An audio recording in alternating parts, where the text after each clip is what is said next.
Let's do a test. Let's do it. Hello! I am back to film another video. I know it's been a really long time, but life has been really crazy, and to be very honest, picking up the camera has been not my main priority, but I still want to get back into it, and I still want to try to get some kind of routine going and some kind of, I don't know, consistency with this. So I do have an idea for a video that I'd like to film. This is one that I have been thinking about filming for a long time. It's one that I've been thinking about what I want to say and how I want to say it. And that video is the language that we use surrounding George's adoption and George's diagnosis. And the reason I really want to film this, and I really kind of want to like lock this in time, is because language changes a lot, and usually for the better. But I really want to track what the language is now versus what it's like in 10 years and how it's changed and evolved and improved. And it's fun for me to see that looking back on my work in the past 6 years. So yeah, I just really want to talk a little bit about the language we use, the language that we hope others use, and the language that we do insist that other people use, because we kind of have it's a spectrum of understanding in that. Okay, so I'm going to actually start with talking about the adoption language that we use, and then I'll talk about the language involving George's diagnosis that we use. I'm talking kind of quiet because he's sleeping in the other room, so I'm not going to yell any of this, but I do have some fun things to say. So let me tell you some of the language that we use involving George's adoption first. So the first thing that we say in our family, and this is something that we have started working on teaching other people to say, is that George was not... The first thing we have learned to say, and this is positive adoption language, is that George was not given up for adoption. George was placed in our family. And we say that because I think the idea of given up is really kind of like, it's got some really negative connotations that I don't feel is the case in our situation, and honestly in most adoption cases. I don't like the idea that he was this item that was just given away, and that wasn't the case in our story at all. And so we don't say he was given up, and we have started, again, like I said, working to get people to say the words like he was placed in our family. So, and I think that gives a lot of respect to the birth family, because it kind of implies that they chose, which they did, they physically did, they chose an adoption plan. So we also say that. We'll say birth family placed him into our family, or they made an adoption plan, or something like that. We never say he was given up. It's just outdated adoption terminology. The next one's a really big one that I hate so very much. We stay away from the word real family entirely. So I don't like when people ask me, where's George's real mom, or where's George's real family, or what happened to George's real family, because I don't like this idea of one family being real and one family being not real. We call his birth family, or his first family, or his biological family, and we just say we're his family. We stay away from the word real completely, because they were his real family, we are his real family. Like, it's all real. None of it was pretend, you know. So birth family, biological family, sometimes we say we're his adoptive family, we're his parents, you know, we don't, it's hard for me to hear people say his real mom, because they mean his birth mom, or they mean, like, does he have any real siblings? Like, sure, like, that's what you're asking, I understand that, but the idea, the word real in the world of adoption is not a healthy thing to say, especially in our situation, because we do love his birth family. I don't like the idea of implying that they're not real to him, or that they were never real parents to him. And I know that's different for each situation, of course, but that's kind of where we fall. Real is bad. Real family is bad. Family, birth family, we're all kind of his family, right? You can never have too much family, I think. People ask me all the time, do you want your own kids? I have my own kid. I have my own child. I have not had a biological child yet, but I do have my own kids. Remove, just in the same way that you remove the word real, remove the word own. George is my own. George is Kyle's own. He is our own kid. He's our real own child. He did not biologically come from me and Kyle, but he is our own kid. Do we want to have biological children, we do hope so. You never know, but we do hope so. So that's really another one that really kind of makes me sad, because George is my own, and I can say without a doubt in my mind that I will love my biological children, and George no differently at all. So now I'm going to switch over, and I'm going to talk about the language that we use involving George's diagnosis, which is Down syndrome, trisomy 21. So I'm going to start with the big one. This is a big one that Kyle and I are learning how to respectfully ask people to say, because it's very important to me. We use person-first language. So what that means is that George is a person before he's his diagnosis. So we don't have a Downs baby. We don't have a Down syndrome child. We don't have a Downs kid. We adopted a baby with Down syndrome. George is a person with Down syndrome. I hate the term Downs kid because it just puts it puts him in a category. It puts him in this like restrictive bubble to me, it feels like, and I just don't like it.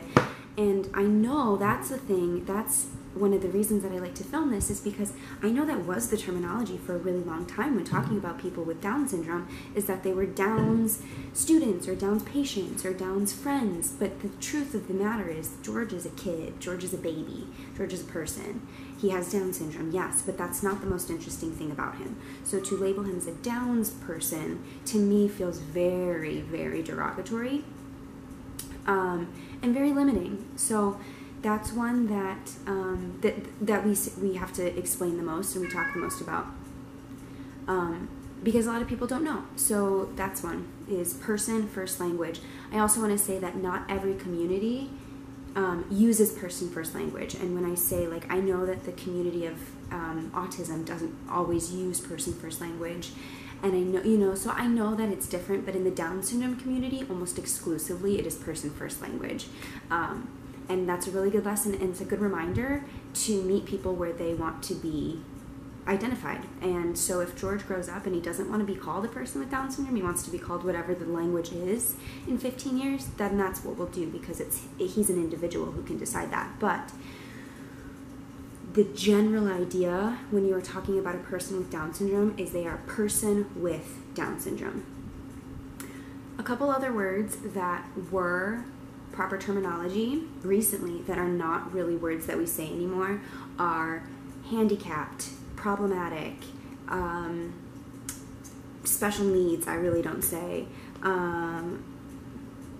things like that, like those kind of words. We've had a lot of people say to us that George is doing well considering the problems that he has, and the truth of it is, like, George doesn't have any problems, he has Down syndrome. So problem, like problem child or a kid with problems, is not. A slow kid, we never say, he's not slow, this kid is not slow. Let me tell you what, he's not slow. Another word we really almost never say, or phrase we never say, is special needs.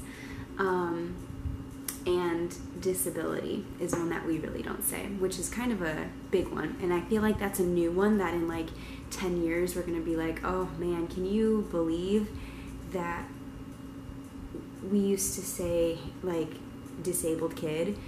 And again, this is specific to the community that I'm in. I know different communities use that terminology. Great, I'm all for it. I'll use it. I'll use it if you want me to. But the word disability involving my son, here's what I think about when I hear disability. I hear dissatisfied, disapproving, disinterested, where you are not satisfied, not approved, not interested. So by that same idea, George is not able, if you're going to call him a disabled child. And especially when he's a baby, I don't like that, because I don't know what he's capable of. You know, he's a baby. I will say he's doing remarkably, and he's hitting a lot of his milestones at a really good rate. So I think he's going to be very capable of success, and of joy, and of friendship, and of happiness, but I don't know. And so to say that he is disabled, I think right now is very hard, and it feels like you're completely just minimizing his capabilities. We say different abilities. So I don't ever say that I'm a special needs mom, or I'm a mom of a kid with a disability. Never say disabled kid mom, because again, person first language. I say I'm a mom to a child with a different ability, because George has abilities. They are just different. They are not less, they are not more, they are not special, they're just different. And that's one thing that I think is new in this world of language involving his community, is that like we don't see ourselves as these special people, like we're just people. Like these kiddos that have extra chromosomes are just people, and they don't have special needs, they just have different needs. And especially when he's a baby, those different needs right now for us look like going to therapy 3 times a week, and that's really it. Like the rest of his life is very simple and comparable in terms of like what he does with other typical babies. Disability and different ability is a word that we in our family give a lot of grace to. So if people like say to us like, you have a child with a disability, right? I will say, yes, I do. Because I do have some understanding that people that aren't in the community aren't watching the language evolve, and they're not hearing it, and they're not affected in the same way that we are. So I do give some grace on that, but there's a few other words that I don't give any grace on. I hate that it's 2019 and I'm still saying this. If you love me, if you love Kyle, if you love my son, if you love anybody in my immediate family, and you use the word retarded, you are not an ally. In fact, you are working against us. That word, the R word, is never, simply, ever okay. I will never tolerate the use of that word around my son. And people who know me will say, I will call out strangers, I will call out cashiers, I will call out kids on the street because it's derogatory, it's offensive, it's not okay. I give a lot of understanding, and I think I'm pretty good about giving grace to people when they don't know the terminology. There's no excuse for using that word. That's one of the pieces of language that is being completely eradicated from the vernacular around people with different abilities. And if you continue to use it, you don't belong in our community. Another one that we talk about, so that's the language that we use. If you are in a similar situation as me and Kyle, and you happen to watch this video, and you've adopted a child with Down syndrome, and you use different terminology, that's great. I'd love to hear about that. I'd love to hear the different terminologies that people use, and the forgivenesses and the weaknesses and the things like that. I love learning about that, but that's what we, the Johnson family, use in terms of language.